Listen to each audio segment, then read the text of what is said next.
সকলোৰে শ্ৰদ্ধাৰ অসমৰ এগৰাকী বিশিষ্ট কবি কপিল ঠাকুৰ খুৰা আপোনাক স্বাগতম জনাইছোঁ মই পমিকো মই স্বাগতম জনাইছোঁ আমি গৰিমাকো স্বাগতম জনাইছোঁ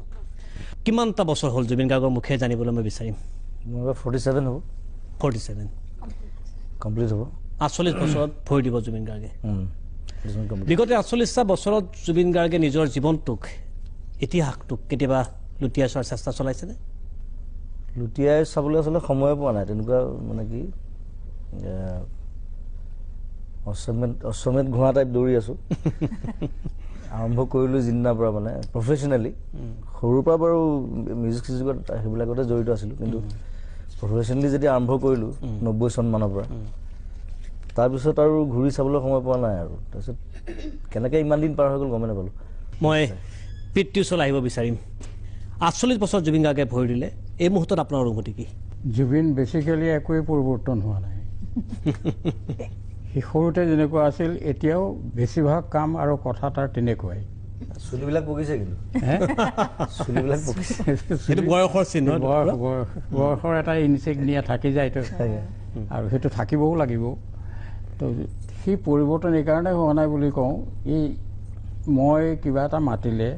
কিবা এটা সি মোক কথাটো হুহুৱাই পেলাই ক'বৰ চেষ্টা কৰে সদায় অকণমান যেন মই হাঁহিৰ চেঞ্চ পাওঁ তাৰ কথাত এইটো কৰে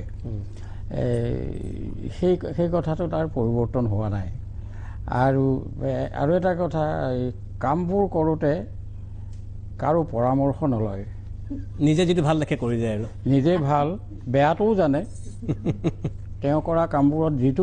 বেয়া কথা আছে সেইটোও জানে কিন্তু তথাপি কামটো কৰি পেলাই কেতিয়াবা আমাক কয় ঘৰত কেতিয়াবা নকয় চিনেমা ওলোৱাৰ পিছত কোনোদিন মোক সোধা নাই চিনেমাখন চালা নেকি তুমি চাব বুলি ধৰিলোঁ আচলতে মই হয়তো তেওঁৰ চিনেমা চোৱাই নাই এতিয়া ৰাইজে ক'লে নেকি বিশ্বাস নকৰিব সেইটো আৰু এই কথাটো পাৰ্থক্যটো তেওঁৰে মোৰে মাজত পাৰ্থক্যটো কাৰণে বাঢ়ি বাঢ়ি গৈ থাকে তাৰ এটা মেইন কাৰণ হ'ল একেটা ঘৰতে আমি আটাইবোৰ নাথাকোঁ সেই এটা মেইন কাৰণ য'ত একে ঘৰতে নাথাকোঁ এইটো এটা ইনষ্টিটিউশ্যন আমাৰ ঘৰটোও এটা ইনষ্টিটিউশ্যন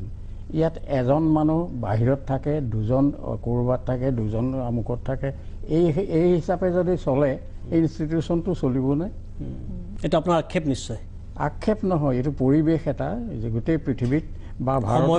ক'ব পাৰি এতিয়া এই ধৰণৰেই ভাৰত চলি আছে সেইকাৰণে